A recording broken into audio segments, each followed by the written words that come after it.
Welcome to this Deep Dive podcast. Today, we're tuning into a sound that, well, it didn't just define a city, it reshaped music across the globe. You know, Robert Johnson famously called Chicago sweet home for the blues. And he really hit the nail on the head there. Chicago blues is, you could argue, the city's most famous cultural export.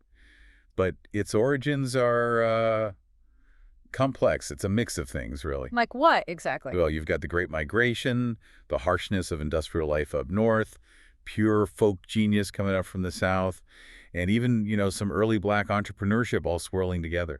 Right. And our mission today, for you listening, is to untangle that. We want to give you a clear path to understanding how this amplified electric sound came to be, how it defined Chicago, and crucially, how it became the bedrock, the absolute DNA for rock and roll worldwide. Yeah, we'll trace it from the Delta migrants arriving, through the technological shifts, right up to its global impact. Should be fascinating. And before we dive in, just a quick reminder, if you enjoy this kind of knowledge extraction, please do like, subscribe, and hit that notification bell. It really helps the Deep Dive podcast keep going. And check out the affiliate links and the Fourth Wall Shop in the description. Absolutely. And definitely drop your suggestions for future deep dives in the comments. We love hearing from you. Okay, let's get started. Where do we begin?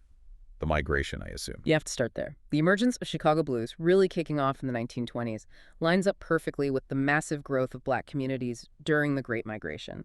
That period, roughly 1916 to 1970. And people were moving primarily escaping awful economic conditions and the, frankly, brutal Jim Crow segregation laws in the South.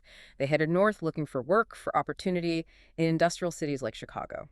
Okay, so they arrive, bringing their music, the Delta blues mostly, but you said it had to change. It absolutely had to. Chicago blues is built on Delta blues, no question. But it became an urban style. It had to adapt. How so? What drove that adaptation? Well, the music itself shifted its focus. As one musician apparently put it, it went from being about mules and working on the levee to reflecting the sound, the stress, the feel of the industrial city. Noise, crowds, factory life. So the content changed, the themes, and the industry was starting to notice even back then. Yeah, even in the 20s, Chicago was a bit of a recording hub. You had Paramount Records operating locally. J. Mayo Inc. Williams was supervising sessions for artists like Alberta Hunter, Cal Davenport, even Blind Lemon Jefferson recorded there. And Thomas Dorsey, Georgia Tom, right. He was doing important work with gospel music, too. Exactly, modernizing it, but then, the Great Depression hits. Right. That must have put the brakes on things significantly. Oh, massively. You look at the numbers for phonograph record sales, they just cratered. From $126 million in 1926 down to only $6 million by 1932. It slowed the migration, slowed the recording industry. But it didn't kill the music itself. No, Chicago still acted as this incubator.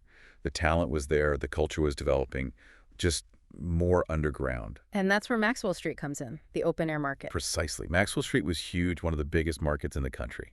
And on weekends, it became this natural stage. Musicians could play for tips, jam together, hone their skills, try out new things, kind of keeping the music alive and evolving while the formal industry was down. So it was like a public workshop almost. Yeah, you could say that. And that street-level energy, that need to be heard over the market noise, kind of prefigured the next big leap. Which brings us to the golden age, the 40s and 50s, and the defining characteristic, electrification. This is the key takeaway for listeners, right? The sound of Chicago blues.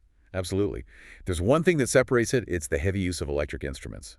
Electric guitar, amplified harmonica, often pushed pretty hard, getting that distorted edge backed by a full rhythm section.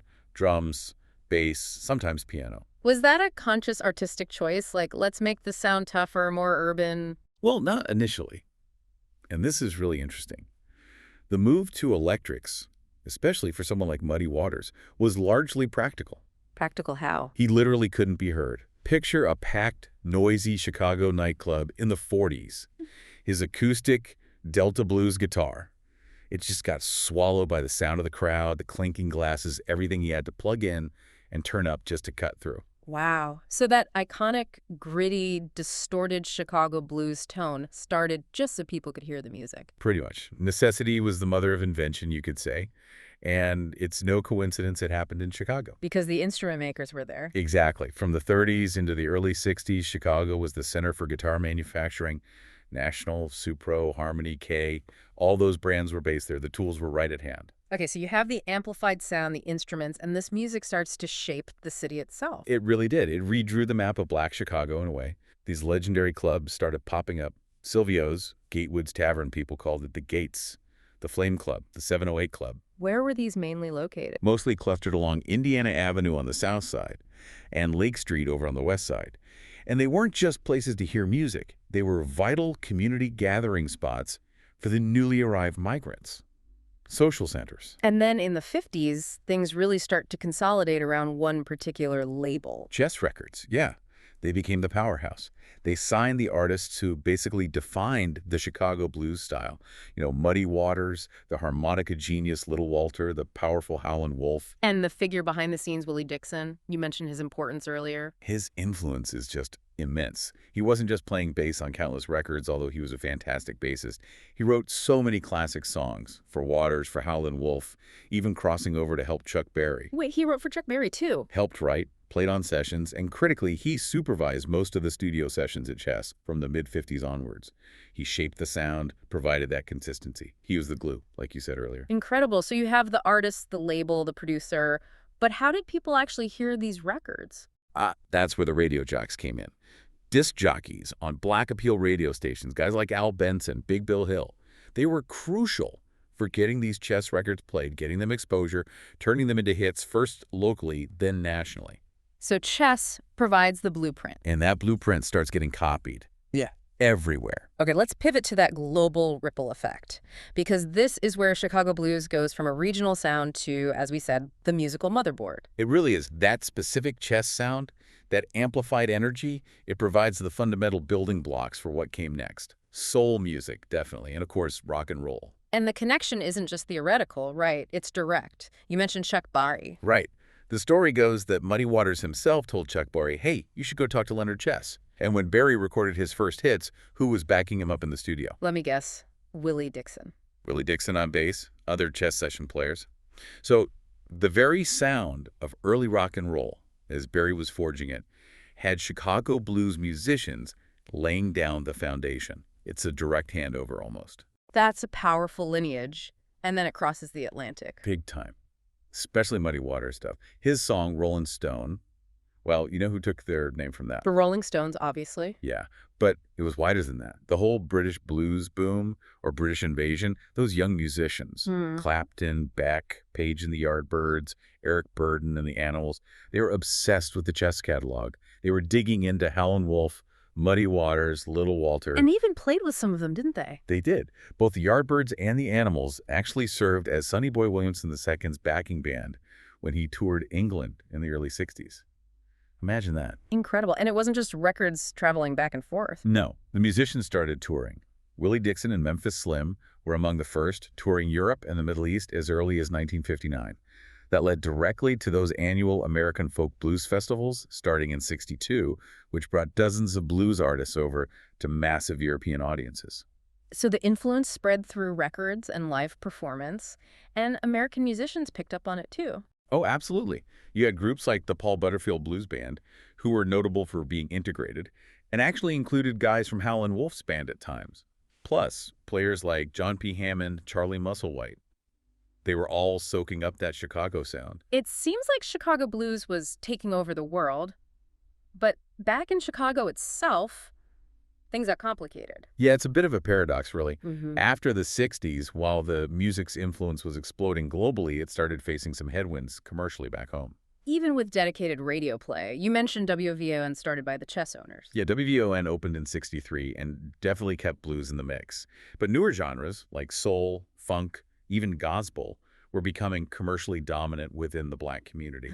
The blues started to feel, well, a bit like yesterday's sound to some younger listeners. And the industry shifted. It did. Chess Records itself actually went out of business in 1975. A lot of those classic South Side and West Side clubs started closing down too. But the music didn't die out, it just found a different audience. Exactly. Starting in the late 60s and really picking up steam afterwards, blues found this new, largely white audience. Often, these were rock fans who were tracing the roots of their favorite bands back to the source. They were discovering Muddy, Wolf, buddy guy. And this created a new infrastructure to support the music. It really did. New local labels stepped up. Yeah. Delmark Records had been around, but they recorded key figures like Junior Wells and Magic Sam. And then Alligator Records, founded by Bruce Iglauer, who's sometimes called a folky Leonard Chess, became hugely important. Who did Alligator record? Major artists who carried the torch, like the Queen of the Blues, Coco Taylor, Lonnie Brooks, Sun Seals. Iglauer really focused on recording and promoting these artists to build a new dedicated national audience for the blues. More of a preservationist approach, in a way. And the city itself eventually embraced it formally. Yes, the ultimate civic recognition probably came in 1984. That's when the city inaugurated the annual Chicago Blues Festival. And significantly, they held the first one on the anniversary of Muddy Waters' death. It was a clear statement.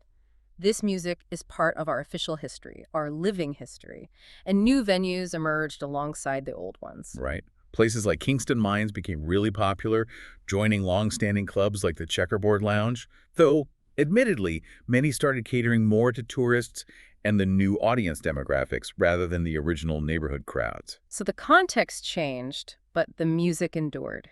Okay, let's try and boil this down for everyone listening. Key takeaways from this deep dive. Well, I'd say three main things. First, the Chicago sound is defined by its urban adaptation, especially that essential amplification born out of pure necessity. Right, so the need to be heard. Second, you can't separate the music from the Great Migration. The movement of people, the culture they brought, the communities they built in Chicago, that's the bedrock. Makes sense. And third? Third, its undeniable role as the musical motherboard.